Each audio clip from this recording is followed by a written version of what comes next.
একদম তাড়িয়ে দেওয়া উচিত, 14 তলায় গিয়ে যাতে পদত্যাগপত্র পাঠায়। আমি বলবো যদি সত্যি 27 তারিখ নবান্ন অভিযান হয়, ছাত্র সমাজ করে, 26 তারিখের মধ্যে পদত্যাগ করুন, যাতে গুলি না চালাতে হয়। সমস্যার মূলাধার হচ্ছেন রাজ্যের মুখ্যমন্ত্রী। তাই একদম ছোট থেকে বড় সকলের মধ্যে একটাই আওয়াজ, দফা 1, দাবি 1, মুখ্যমন্ত্রী পদত্যাগ।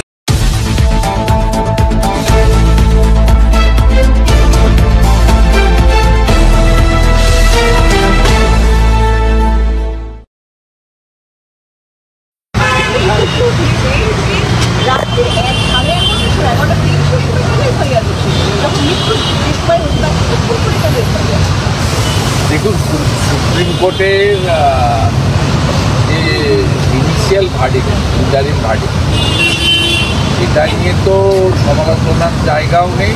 এটাকে প্রত্যেকটা ল অ্যাবাইডিং সিটিজেনের ওয়েলকাম করা হবে।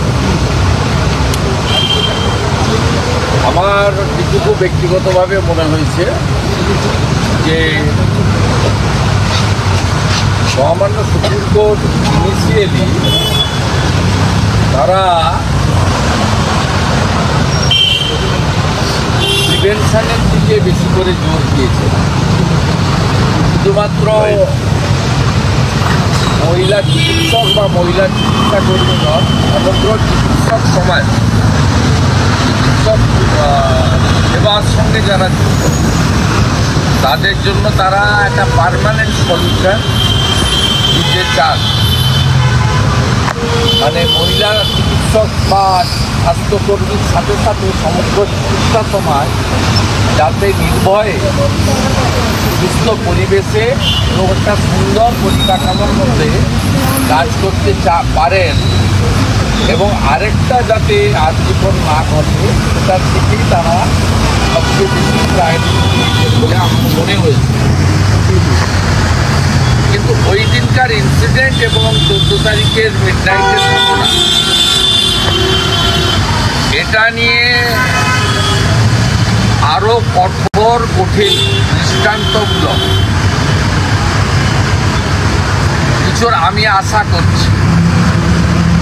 আজকে আশা করেছিলাম, যেহেতু সুপ্রিম কোর্ট আবার বৃহস্পতিবার দেখেছে, তা আমরা আশা করব যে তারা আর যাতে আর্যিকর না ঘটে, চিকিৎসক সমাজ, চিকিৎসা স্বাস্থ্যকর্মী এবং চিকিৎসা কেন্দ্রগুলো যাতে সুরক্ষিত থাকে, এটা তারা করুন। পার্মানেন্ট সলিউশন করতে চান supreme court. It's a big reform এবং এটা খুব সময়ের ডাক। তো সাথে সাথে 9 তারিখের এবং 14 তারিখের ইনসিডেন্ট, এটা নিয়েও আজকে কিছু কিছু মন্তব্য তারা করেছেন। ইনভেস্টিগেটিং এজেন্সির ইনভেস্টিগেশনে তারা কোনো রকম ইন্টারলগেটরি বা আপত্তি করেননি। তারা খুব কুইকলি ডিএ মামলার মতো অত লম্বা ডেট না দিয়ে ছোট ডেট দিয়েছেন, যাতে রিপোর্ট সাবমিট করে সিবিআই। এবং আমি আশা করব যে সুপ্রিম কোর্টও এই ডাক্তার বন্টির ঘটনায় এবং মমতা ব্যানার্জির নির্দেশে ফিরহাদ হাকিম, অতীন ঘোষদের সংগঠিত করা হাজার হাজার গুন্ডাদেরকে টাকা দিয়ে সংগঠিত করে মদ খাইয়ে আরজি করে প্রমাণ লোপ এবং প্রতিবাদী ডাক্তারি ছাত্রদের উপরে বর্বরচিত হামলা, অবস্থান মঞ্চ ভেঙে গুড়িয়ে দেওয়া, ইএনটি এমার্জেন্সি তৎপর করা, ওষুধ লুট করা, এই বিষয়েও তারা কঠিন এবং কঠোর পদক্ষেপ নেবে, যাতে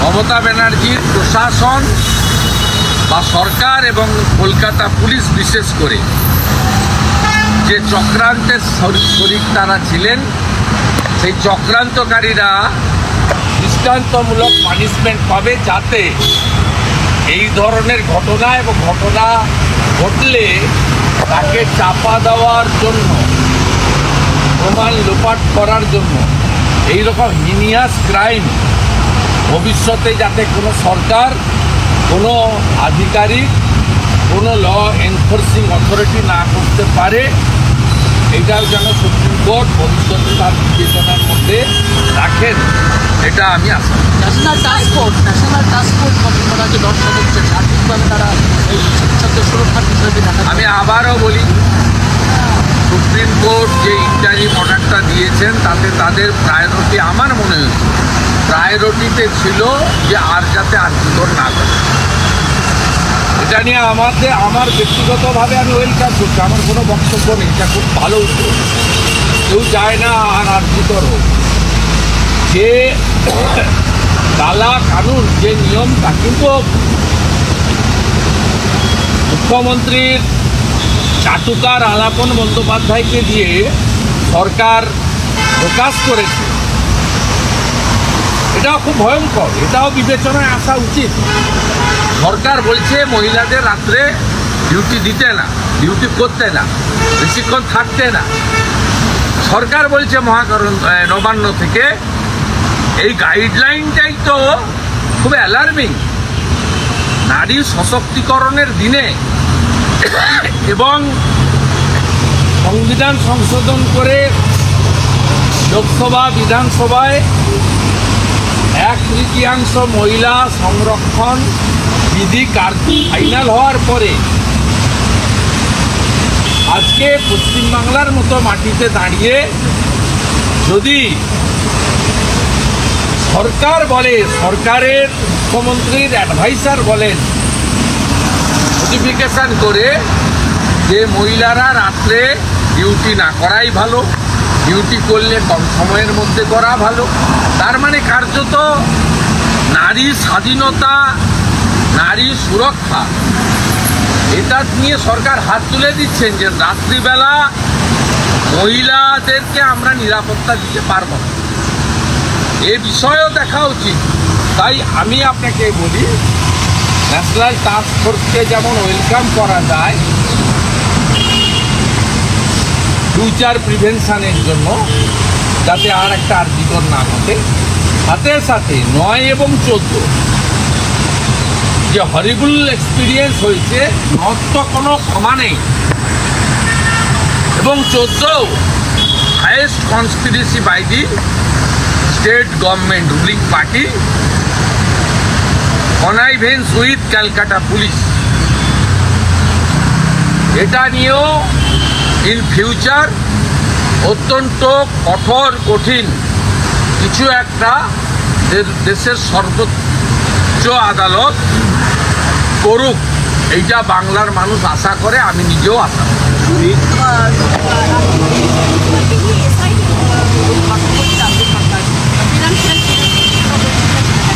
ফিনান্সিয়াল ইরেগুলারিটির সঙ্গে তো মুখ্যমন্ত্রী নিজে যুক্ত। হেলথ ডিপার্টমেন্টে যে কাণ্ড কারখানা কিছু লোক করেছেন, মুখ্যমন্ত্রী নিজে যুক্ত, কারণ তার নির্দেশে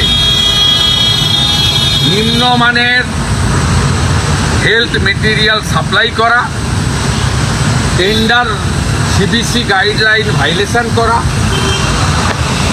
নিজের পছন্দের কোম্পানিকে বিভিন্ন রেট জিনিস পাইয়ে দেওয়া এবং বাজারের থেকে বেশি অর্থে সেই সব টেন্ডার করানো এবং তাদেরকে পেমেন্ট করা। এই যে র্যাকেট গোটা পশ্চিমবঙ্গে তৈরি হয়েছে, এর জন্য দায়ী হচ্ছে মমতা ব্যানার্জি। কমপ্লিটলি সিট করেছে কিছু প্রমাণ লোপাট করার জন্য, যাতে মানি লন্ডারিং অ্যাক্টে এটি যদি কোথাও ঢুকে পড়ে, এটা আটকানোর জন্য করা হয়। এটা ইটস এ কনস্পিরেসি। এবং আমি কয়েকদিন যাক আপনাদের কাছে আমি মেটেরিয়াল দিয়ে দেবো, আমি মেটেরিয়াল দিয়ে দেবো, আমি আপনাকে মেটেরিয়াল দিয়ে দেবো, আমার কাছে সব মেটেরিয়াল আছে। তৃণমূলের জহর সরকার তিনি বলেছেন এতদিন পর কেন সিট গঠন করা হলো, তাকে অবিলম্বে সাসপেন্ড করা হবে। সুধাংশু শেখর সন্দীপ ঘোষকে করা হলো এতদিন পর কেন? আমরা তো অ্যারেস্ট চাই। সঞ্জয় রায়ের পলিগ্রাফ না করে সন্দীপ ঘোষের পলিগ্রাফ করলেই তো সব পেয়ে যাবে। ওর মোবাইলগুলো ঘাঁটলেই তো কতবার কথা হয়েছে পেয়ে যাবে। 50 বার কলকাতা পুলিশের সঙ্গে উনি কথা বলেছেন, এসপি দাসের সঙ্গে কথা বলেছেন, নারায়ণ স্বরূপ নিগমের সঙ্গে কথা বলেছেন। মুখ্যমন্ত্রী এদের মাধ্যমে নির্দেশ দিয়েছেন তাদের, অতদূর যাওয়ার দরকার নেই। কোনো কাজ ছাড়াই ডক্টর সুশান্ত রায়, ডিএমই, ডক্টর রফিক দে এসেছিলেন এভিডেন্স লোপাট করার জন্য। তারা কে? তার কোন স্টেক হোল্ডার? আর্জি করে তারা এসেছিলেন কেন 9 তারিখ সকালবেলা? কী করতে এসেছিলেন? ডাইরেক্টর অফ মেডিকেল এডুকেশন কেন এসেছিলেন 9 তারিখে সকালবেলা? ডক্টর রফিক দে প্রেস কনফারেন্স করছিলেন, পাশে দাঁড়িয়েছিলেন, ছবিতে সবাই দেখেছি। কেন এসেছিলেন তারা? যে তাদের প্র্যাকটিস ট্রেনে হিঁচড়ে নিয়ে গিয়ে একটা বোনের নিথর দেহকে উপযুক্ত সম্মান জানানো, তার পরিবারকে শেষ মুহূর্তের দেখা, যা আমাদের হিন্দু বাঙালি সংস্কৃতিতে আর আছে, এগুলো কিছুই করতে দেননি। মেরে পিটিয়ে টেনে হিঁচড়ে বডিকে নিয়ে গিয়ে কাণ্ড করেছেন আপনারা, তাড়াতাড়ি নিয়ে গিয়ে। ও তার বাবা মার পাশে মিঠু মজুমদার আর নির্মল ঘোষ, এই দুটোকে তো আগে অ্যারেস্ট করা উচিত। একটা ইলেকট্রনিক্স চ্যানেলকে বলানো হয়েছে তার বাবাকে দিয়ে, আমার মুখ্যমন্ত্রীর উপর আস্থা আছে। আমরা ফোনে কথা বলেছিলাম, ইঙ্গিত করে বলা হয় যে অন্য রাজনৈতিক দল বিষয়টা ঢুকতে চেয়েছিল, আমি ঢুকতে দিই। ও প্রম্পট করছে, পাশে দাঁড়িয়ে মিঠু মজুমদার কাউন্সিলর সবাই দেখেছে কী করে তার বাবা। আমরা যখন হাইকোর্টে চলে গেলাম, তারপরে তার পিতৃদেব কী করে পাওয়ার অফ অ্যাটর্নি দিয়ে, মানে ভোকালতনামায় সই করে তার পক্ষ থেকে 11th আওয়ারে সম্মানীয় আমাদের আইনজীবী, সিনিয়র আইনজীবী বিকাশ ভট্টাচার্যকে দিলে। প্রথম তো কোর্টে আমি গেছি, আমার লয়ার গেছে, দোস্ত বাকি গেছে। পরের দিন সকালবেলা তো ফার্স্ট হিয়ারিং কমপ্লিট হয়েছে। তার মানে তার বাবাকে, তার মাকেও এরা প্রেসারে রেখেছিল। তাই এই ঘটনার সঙ্গে সরাসরি তৃণমূল যুক্ত। মিঠু মজুমদাররা পাশ থেকে দাঁড়িয়ে প্রম্পট করেছে, নির্মল ঘোষ মিঠু মজুমদার ঘিরে রেখেছে, তার বাড়িতে কাউকে ঢুকতে দেয়নি, কারোর সঙ্গে কথা বলতে দেয়নি। প্রত্যেকটা ছত্রে ছত্রে তৃণমূল কংগ্রেসের ইনভলভমেন্ট, কনস্পিরেসি এবং পরিবারকে একটা ভয় দেখিয়ে আতঙ্কের মধ্যে নিয়ে যাওয়া, এই চেষ্টাগুলো তারা ছত্রে ছত্রে করেছে। তাই সুপ্রিম কোর্ট যা করছেন ভালো করছেন, কিন্তু 9 তারিখের ঘটনা এবং 14 তারিখের পরিকল্পিত ভ্যান্ডালিজম, এর সঙ্গে এই রাজ্যের শাসক দল, কলকাতা পুলিশ ও তৃণমূল কংগ্রেসের গুন্ডারা যুক্ত। এই বিষয়ে সঠিক বিচার বিশ্লেষণ এবং তার এটা সামনে আসুক, পানিশমেন্ট হোক, তাদের ক্যাপিটাল পানিশমেন্ট দেওয়া হোক, এটা পশ্চিমবঙ্গের মানুষ চায়, আমিও পাচ্ছি।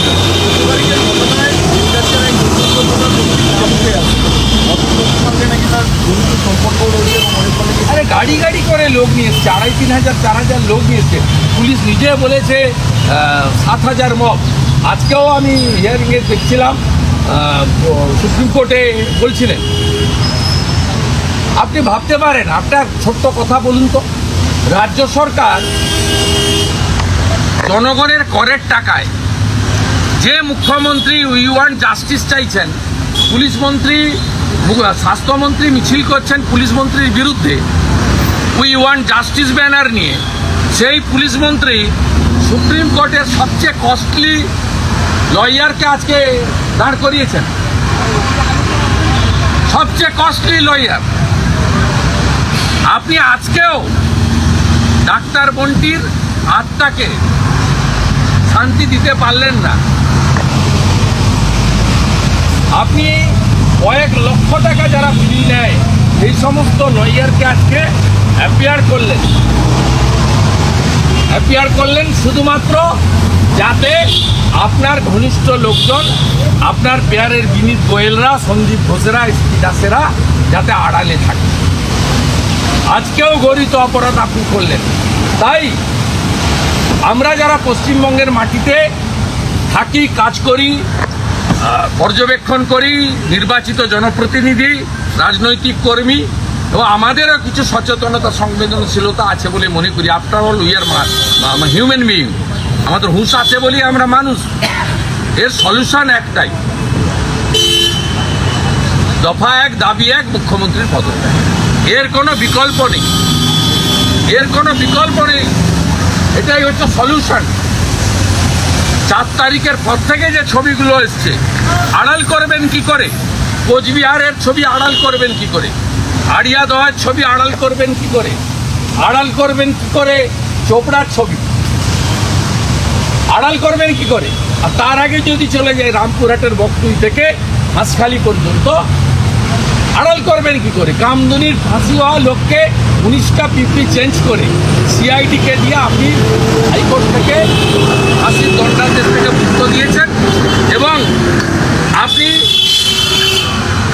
যে ধর্ষিতা তার বাড়িতে প্রোটেকশন দেননি, প্রোটেকশন দিয়েছেন খুনিদের বাড়ি। তাই পার্টিকুলার এই একটা ইস্যু শুধু নয়, সামগ্রিক যদি নারী নিরাপত্তা, নারী সুরক্ষা দেখা যায়, তাহলে এই সরকারের যিনি একটাই পোস্ট, বাকি সব ল্যাম্প পোস্ট, তাকে সরানো ছাড়া, তার পদত্যাগ ছাড়া সলিউশন হতে পারে না। অতএব ইস্যু ডাইভার্ট করা, লাইন অফ অ্যাকশন চেঞ্জ করা, এর মধ্য দিয়ে কোনো লাভ নেই। এবং সবচেয়ে লাস্ট গৌরিত অপরাধ, আবার রিপিট করি, চাটুকার আলাপন ব্যানার্জিকে দিয়ে মহিলাদের রাত্রিবেলা বাড়ি থেকে না বেরোনো, কাজে না যাওয়া, নাইট ডিউটি না করার মতো যে অধ্যাদেশ বা অ্যাডভাইসারি আপনি বের করেছেন, এটাতে আফগানিস্তানের তালিবানদের সার্কুলারের কথা মনে করি। খোলা হওয়ার মিটিং মিছিলে অনুমতি দিল কলকাতা হাইকোর্ট, বাধা দিচ্ছিল এবং আগামী ওখানে কালকে 100টা মতো ক্লাব এনজিও তারা করবেন একটা স্বপন দাসগুপ্তর তার ব্যানারে, সেই বিভিন্ন এনজিওরা তারা থাকবেন, সে প্রোগ্রাম হবে। ভারতীয় জনতা পার্টিও কালকে ধর্না দিয়েছে, আমাদের এমএলএদের আজকে যে ধর্না ছিল, আমাদের বিজেপি এমএলএরা কালকে সেই ধর্না শ্যামবাজার 5 মাথার মোড়ে দেবে, আমিও সেই ধর্নায় অংশগ্রহণ করব। এবং সময় পেলে খোলা হওয়ার আমি এতে আছি, মেন্টাল এক্সিকিউটিভে নেই, ওরা সমন্বয় করে, অনেকগুলো প্রোগ্রাম ওরা করেছে। এর ইতিমধ্যে ওদের অনেক প্রোগ্রামে বিবেক অগ্নিহোত্রী এসছে, অনুপম খের এসছে, অমিত শাহজিকে নিয়ে কবিগুরুর প্রোগ্রাম করেছেন, জয়শঙ্করজিকে নিয়ে ওরা শ্যামাপ্রসাদজির প্রোগ্রাম করেছেন, নির্মলা সীতারমণকে নিয়ে একটা অর্থনৈতিক সেমিনারও করেছেন। আমি ওদের মেন্টার আছি, আমি যদি আমার ধর্নাটা পার্টির আগে ওটা অ্যাটেন্ড করে আমি সময় পেলে আমি খানিকটা কোনোভাবে আটকানো যাবে না, মানে এই যে নবান্ন অভিযানের ডাক দিয়েছে তো কিছু ছাত্ররা মঙ্গলবার 27 তারিখ। মোবাইলটা হ্যাঁ ঠিক আছে, আমি ব্যক্তিগতভাবে তো যাবো, ওই দিনই থাকবে না। না না, যদি এখন কে করেছে তো মানে সবে এটা ভাইরাল হচ্ছে। তারা বলেছে গোটা রাজ্যের সব বাড়ি থেকে একজন করে আসবে পরে বাকিটা মঙ্গলবার 27 তারিখ, তাই তো? হ্যাঁ, যদি হয় আমিও যাওয়ার চেষ্টা করব। সমর্থন রয়েছে এই অভিযান, যেটা যে করবে সমর্থন, অধিকারী বাড়ির একজন হিসেবে আপনি যাবেন, যে করবে সমর্থন। পতাকা বিজেপির যেখানে থাকবে সেখানে থাকবো, বিজেপি করবে। আর পতাকা ছাড়া অন্য কেউ করলে ডাকলে সেখানে যদি আমার ন্যূনতম যে আমি একটা বিরোধী দলনেতা জনপ্রতিনিধি, আমার সম্মানহানি যেখানে হবে না, সেখানে আমি একটা কোথাও গেলাম, সেখানে ধরুন শুনতে হলে এই আজাদি ঝুটা হয়, এই আজাদি ঝুটা হয়, সেখানে তো পতাকা না থাকলেও আমি যাব। দেশ আগে, দেশ আগে, দল পরে, ব্যক্তির কোনো স্থান নেই। কিন্তু গান বা নির্বিশেষে যদি ডাকা হয়, যদি আপনার সম্মানহানি না হয়, যে কোনো দলের পতাকা নিয়ে যেখানে হবে বিজেপি ছাড়া কোথাও যাব না। I am a discipline worker of the BJP, also elected representative. আর পতাকা ছাড়া যেখানে আমার ন্যূনতম সম্মান, আমাকে দিয়ে স্টেজে তুলতে হবে না, বক্তৃতাও করতে হবে না, যেমন সংগ্রামী যৌথ মঞ্চ আমাকে ডাকে, কখনো নিচে বসে ওদের কথা শুনেছি, কখনো উপরে দাঁড়িয়ে। তা এমন কোনো কর্মসূচি যদি হয় এবং সেই কর্মসূচিতে যদি মমতা ব্যানার্জির পদত্যাগটাই দাবি হয়, আমার কোনো আপত্তি নেই। ব্যক্তিগতভাবে আমি যাব, আমার পার্টি এগুলো অনুমোদনও করে, বাধা দেয় না। তৃণমূলের মতো কার বাড়িতে খেতে গেলে, কোথায় দেখা করলে ফোন ট্যাপ করা, এসব নোংরা কালচার তৃণমূলে হয়। রাহুল সিনহা, আমি তখন পরিবহন মন্ত্রী, রাহুল সিনহার জন্মদিনের অনুষ্ঠান ছিল কোর্ট হাউসে, রাহুলদা আমাকেও কার পাঠিয়েছিল, সব দলের নেতা। আমাদের জিজ্ঞেস করতে বললো না, যাওয়া যাবে না। সিদ্ধার্থনাথ সিনহা পশ্চিমবঙ্গ বিজেপির ইনচার্জ ছিলেন, তার এক আত্মীয়ার বিয়ে ছিল, আমাদের অনেককে ডেকেছিল। আমি জানতে চাইলাম 14 তলাতে যে সিদ্ধার্থ সিনহা ডেকেছেন, তো সামাজিক প্রোগ্রাম যাব, বলে না যাওয়ার দরকার নেই, এটাতে ববি অ্যাটেন্ড করছিলাম। তৃণমূলে এইসব কালচার আছে, বিজেপিতে জিজ্ঞেস করে না। আপনি আগেও বলছেন পরিবারকে আবেদন করেছেন ওই একদম তাড়িয়ে দেওয়া উচিত, 14 তলায় গিয়ে যাতে পদত্যাগপত্র পাঠায়। আমি বলবো যদি সত্যি 27 তারিখ নবান্ন অভিযান হয়, ছাত্র সমাজ করে, 26 তারিখের মধ্যে পদত্যাগ করুন, যাতে গুলি না চালাতে হয়, তৃণমূলের মধ্যে যাতে না চালাতে হয়। আমি আপনাকে বলছি, এত অ্যাগ্রিভনেস আছে বেঙ্গলে। আপনারা ওই দিনের রাত দেখেছেন, আমি আপনাকে বলছি মানুষ ফুটছে। এবং আবার বলি, আইন বেআইনি এসব কথা নয়, আইন তৈরি হয় জনগণের জন্য। তাই জনগণ যদি কোনো জিনিসকে মনে করে যে আমরা বদলে দেবো, পাল্টে দেবো, জনগণ যদি মনে করে এটাই ঠিক, সেটাই ঠিক, সেখানে আইন কোনো কাজ করে না। এবং জনগণ এখন মনে করছে এই সমস্যার মূলাধার হচ্ছেন রাজ্যের মুখ্যমন্ত্রী। তাই একদম ছোট থেকে বড় সকলের মধ্যে একটাই আওয়াজ, দফা 1, দাবি 1, মুখ্যমন্ত্রী পদত্যাগ। আপনার জানাতে হাইকোর্টে আমাকে যেতে